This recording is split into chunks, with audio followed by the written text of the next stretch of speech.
Tu es avec un homme formidable. La complicité est là, les projets avancent, mais il y a un fantôme dans votre histoire, le d'une autre qui revient trop souvent dans ses silences. Un réflexe de regard vers son téléphone à des heures indues. Une tristesse soudaine lors d'une chanson à la radio. Tu le sais, son ex n'est pas vraiment parti. Elle hante encore ses pensées, ses émotions, peut-être même son lit, même s'il dort à côté de toi.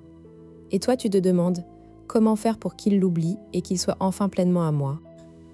Ce n'est pas une question de te comparer à elle, ce n'est pas une question d'être plus belle, plus intelligente, plus disponible.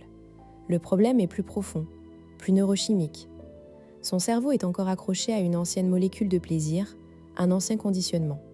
Et bonne nouvelle, la science a découvert comment remplacer cette addiction. Pas en effaçant le passé, ce serait nier la réalité, mais en créant une nouvelle piste neuronale plus forte, plus gratifiante, qui rend l'ancienne obsolète. Dans cette vidéo, tu vas comprendre pourquoi un homme ne parvient pas à tourner la page, même quand il tient à toi. Tu vas découvrir le mécanisme caché qui le retient à son ex, et surtout, tu vas recevoir 3 techniques concrètes, validées par la recherche en psychologie et neurosciences. Après cette vidéo, tu ne seras plus jamais en compétition avec un fantôme. Tu deviendras toi-même la nouvelle référence émotionnelle, celle qui remplace toutes les autres. La croyance la plus répandue est qu'un homme oublie son ex grâce au temps. On te dit, laisse-lui du temps, il finira par passer à autre chose. Ou pire, sois patiente, si tu insistes, tu vas le faire fuir. C'est faux et dangereux. Le temps seul ne guérit rien. Hélène Fischer, anthropologue et neurobiologiste, a montré dans ses études par IRM que le cerveau amoureux traite une rupture comme un sevrage. Les mêmes circuits que l'addiction à la cocaïne s'activent, le noyau accumbens, l'aire tegmentale ventrale. Le temps sans stimulation ne fait que prolonger la souffrance, il ne crée pas de nouvelle attache. Autre idée fausse, devenir sa confidente, sa psy, celle qui l'écoute parler d'elle indéfiniment. Beaucoup de femmes pensent qu'en étant compréhensives, en l'aidant à verbaliser sa peine, elles accélèrent sa guérison. Faux encore. Le psychologue John Gottman a démontré que ressasser les souvenirs positifs du passé, et même les négatifs, renforce les connexions neuronales associées à cette personne. Plus tu l'écoutes parler d'elle, plus tu consolides le fantôme dans sa tête. Tu deviens la thérapeute de son ancien amour, pas sa nouvelle partenaire. Enfin, 3e mythe, lui faire du mal, le rendre jaloux, le faire souffrir pour qu'il réalise ta valeur. Stratégie risquée et contre-productive. La recherche en neurosciences émotionnelles montre que la douleur active l'insula et le cortex singulaire, mais sans créer de lien nouveau, elle le fait simplement souffrir. Et la souffrance, dans la durée, le fera idéaliser encore plus l'ex qui était douce et sans drame. Tu perds sur tous les tableaux. Le vrai mécanisme qui maintient un homme attaché à son ex n'est pas sentimental. C'est un conditionnement neurochimique. Fischer parle de rejet amoureux comme un syndrome de manque. Quand il était avec son ex, son cerveau produisait de la dopamine et de l'ocytocine en sa présence. Après la rupture, ses circuits sont en état de privation. Il ne cherche pas vraiment elle, il cherche la dose. Et toute pensée, toute image, toute émotion associée à elle redéclenche une mini-décharge de dopamine qui le soulage temporairement. Ce conditionnement est exactement le même que celui d'une addiction. La simple vue d'une photo, un message, un souvenir active le craving. Pour qu'il t'oublie vraiment elle, il faut un mécanisme de substitution. Un nouveau stimulus, plus puissant, plus régulier, qui déclenche une nouvelle boucle de récompense. C'est ce que Fischer appelle le remplacement neurochimique. En 2 mots, ton cerveau ne peut pas maintenir 2 attachements forts simultanément avec la même intensité. Si tu deviens la source principale de dopamine, ocytocine, sérotonine, les circuits associés à l'ex s'atrophient par manque d'usage. C'est la loi du neurone, use it or lose it. Concrètement, ton objectif n'est pas de faire disparaître ces souvenirs. C'est impossible. Ton objectif est de créer un tel contraste émotionnel entre ce qu'il ressent avec toi, neuf, excitant, sécurisant, et ce qu'il ressent en pensant à elle, vieux, douloureux, fade, que son cerveau choisisse naturellement la nouveauté. La clé n'est pas la compétition, mais la redéfinition du terrain de jeu. Prenons un cas concret. Sophie, 29 ans, architecte d'intérieur à Lyon. Elle rencontre Mathieu, 34 ans, chef de projet événementiel, séparé depuis 8 mois d'une relation de 6 ans. Sophie est charmante, intelligente, sportive. Mais Mathieu passe son temps à mentionner son ex. Ah, Clara adorait ce resto. Cette musique me rappelle Clara et moi à Lisbonne. Clara était très douée pour ça. Sophie a d'abord joué la carte de la compréhension. Elle écoutait, compatissait, posait des questions même.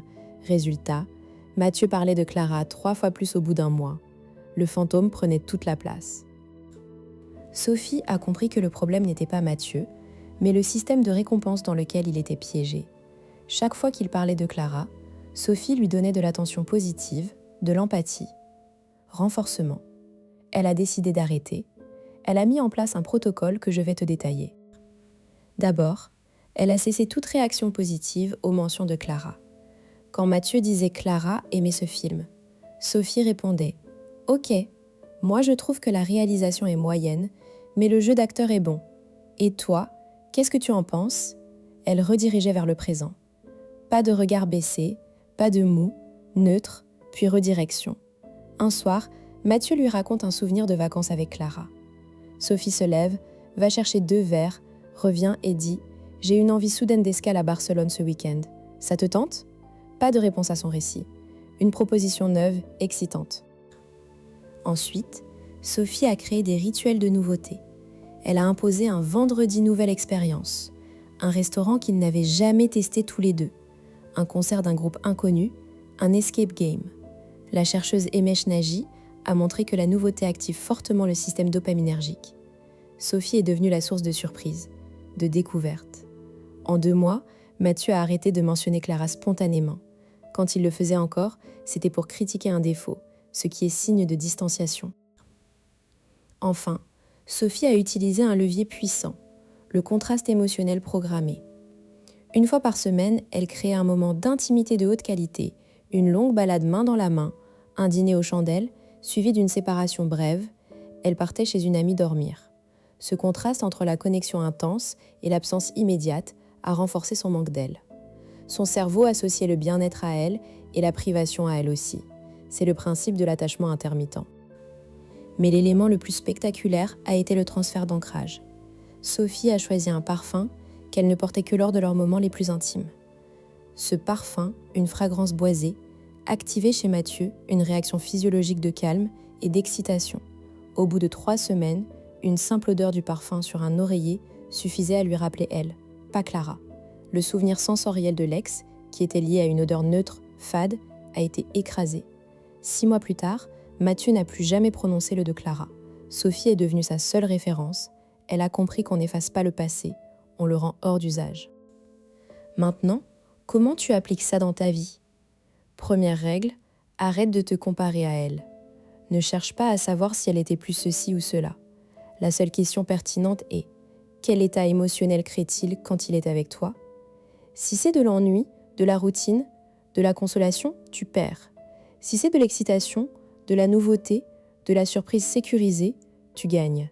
Deuxième règle, ne deviens jamais son exutoire émotionnel pour son ex. Il a besoin de ventiler, ses potes, son psy, le punching ball. Pas toi. Toi, tu es la preuve vivante que la vie après elle est meilleure. Pas la béquille qui l'aide à marcher vers elle. Troisième règle. Chaque interaction doit renforcer le lien entre toi et une émotion positive intense. Que ce soit du rire, de la tendresse, du désir, de la surprise. Ne laisse pas s'installer la neutralité. La neutralité laisse la place au fantôme de briller par contraste. Comprendre ce mécanisme change tout. D'abord, ça t'évite de perdre des mois ou des années à attendre qu'ils se remettent tout seuls. Les gens ne se remettent pas, ils se remplacent. Le vide affectif ne reste jamais vide. Si ce n'est pas toi qui le comble avec quelque chose de plus fort, c'est le souvenir qui continue d'occuper le terrain. Ensuite, ça te redonne du pouvoir. Tu n'es plus victime de la situation. Tu deviens l'architecte du nouveau conditionnement.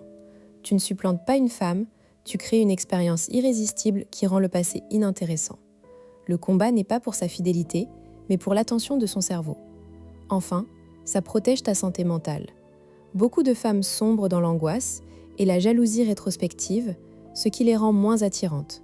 Savoir que c'est un processus biochimique, pas un jugement sur ta valeur, te permet de garder ton calme et d'agir stratégiquement, pas émotionnellement. Technique numéro 1. La redirection systématique.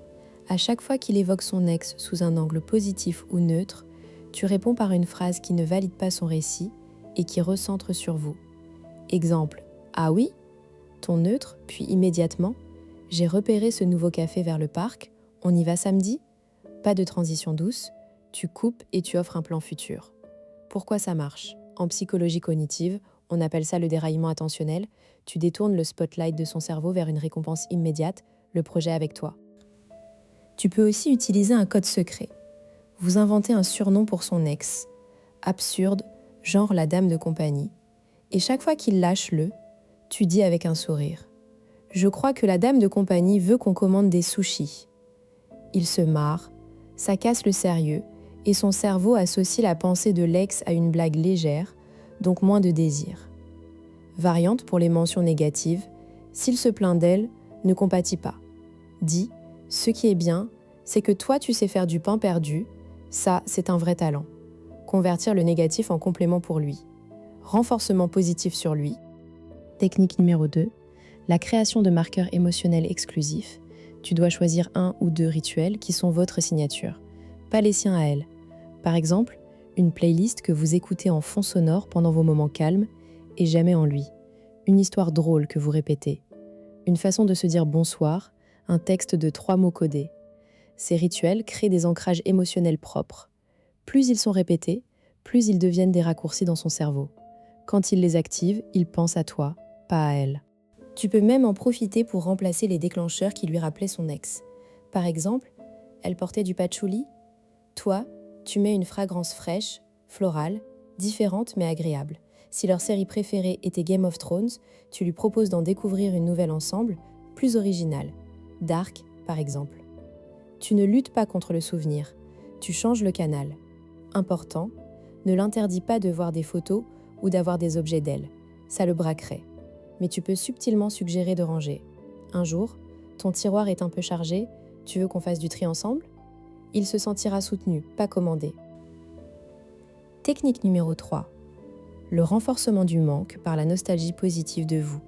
Le paradoxe, pour qu'il oublie son ex, il doit avoir envie de toi même quand tu n'es pas là. Donc, tu dois créer des souvenirs puissants, puis t'absenter. Ne sois pas disponible 24/7. Pars chez une amie un week-end, mais avant, passez une soirée parfaite. Pendant ton absence, envoie-lui un message qui fait référence à cette soirée. Je repensais à notre fou rire devant cette serveuse. Tu te souviens? Hihi. Tu réactives le souvenir positif. Le manque devient toi, pas elle. Les neurosciences expliquent que le cerveau récompense plus intensément un souvenir auquel on accède volontairement, en cherchant un souvenir, qu'un souvenir imposé, une photo du passé. Donc en lui envoyant des rappels de votre complicité, tu l'incites à créer une boucle de craving pour toi. Il va commencer à attendre tes messages, tes blagues, ta présence. Garde un journal de vos meilleurs moments. Note les détails, la chanson, l'odeur, la blague. Utilise-les régulièrement. Fais en sorte que ses amis même remarquent, depuis que tu es avec elle, t'as l'air différent, plus heureux. Le regard social valide le changement.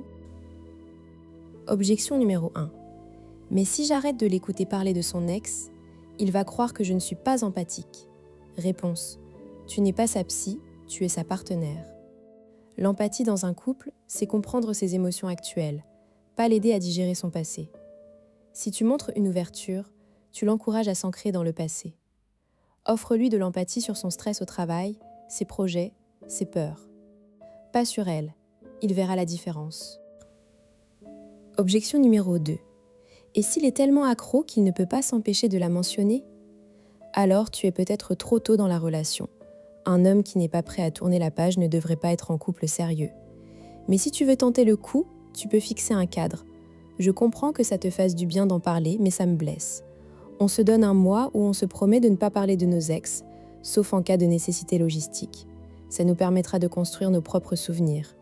Cadre clair, pas de reproches. Objection numéro 3.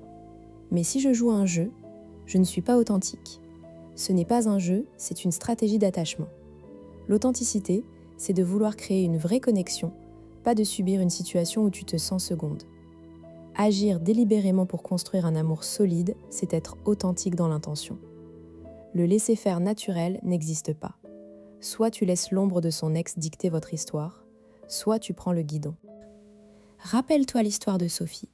Elle n'a pas effacé Clara. Elle a rendu Mathieu indifférent à elle. Parce que le cerveau humain est paresseux, il ne garde que ce qui lui est encore utile. Si tu deviens la source de dopamine, de surprise, de sécurité et de manque, l'image de son ex se floute. Elle devient une vieille photo dans un album fermé. Le dernier mot, ne lutte jamais contre un souvenir. Tu ne peux pas détruire un neurone, mais tu peux en créer des milliers de nouveaux qui rendent l'ancien insignifiant. C'est le principe du remplacement neurochimique de Fischer. En devenant l'expérience la plus intense, la plus régulière, la plus gratifiante, le fantôme disparaît de lui-même. Tu passes de concurrente à créatrice de réalité. Si cette vidéo t'a éclairé, tu sais quoi faire. Abonne-toi, active la cloche et mets en pratique dès cette semaine. Parce qu'un homme qui ne t'a pas oublié, elle n'est qu'un fantôme. Mais un homme qui t'a choisi, toi, n'a plus besoin de fantôme. Merci de m'avoir écouté.